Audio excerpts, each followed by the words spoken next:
Papalitan ko po itong AC na to kasi pag umaandar po siya, nagkitrip po yung breaker niya.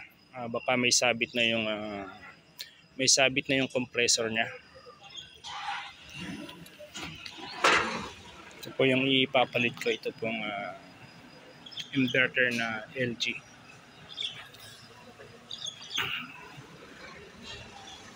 Tanggalin ko na po yung mga connection niya.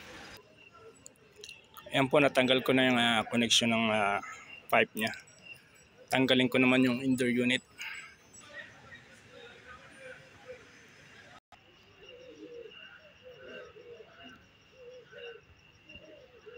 Naka-separate po yung ground niya kasi wala po akong 4-core na cable. Nailagay na po natin yung indoor unit. Ikakabit ko naman yan sa labas.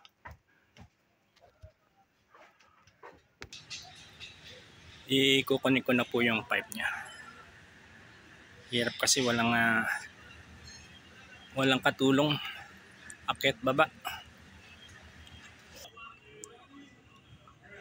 Ayan po, naikabit ko na yung kable at saka pipe niya. Ililigtas ko na yan para matesting kung wala siyang leak.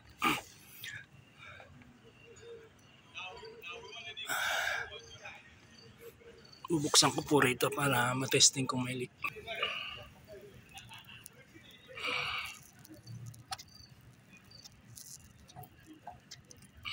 Parang wala naman po, okay naman.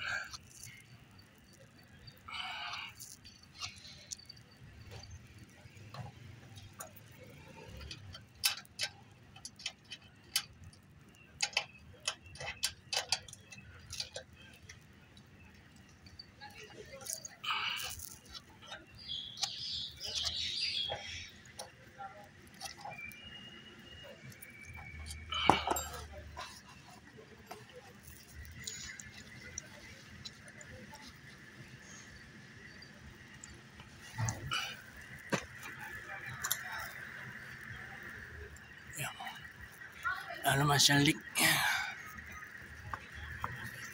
Andarin ko yung aircon. On ko yung ayan po, wala siyang leak.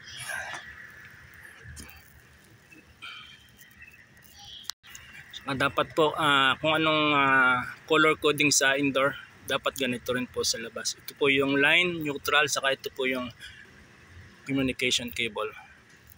Wala kasi akong 4-core kaya yung neutral niya ay nakahiwalay.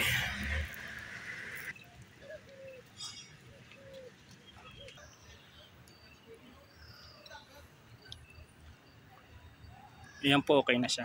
Maandar na siya, malamig na sa loob.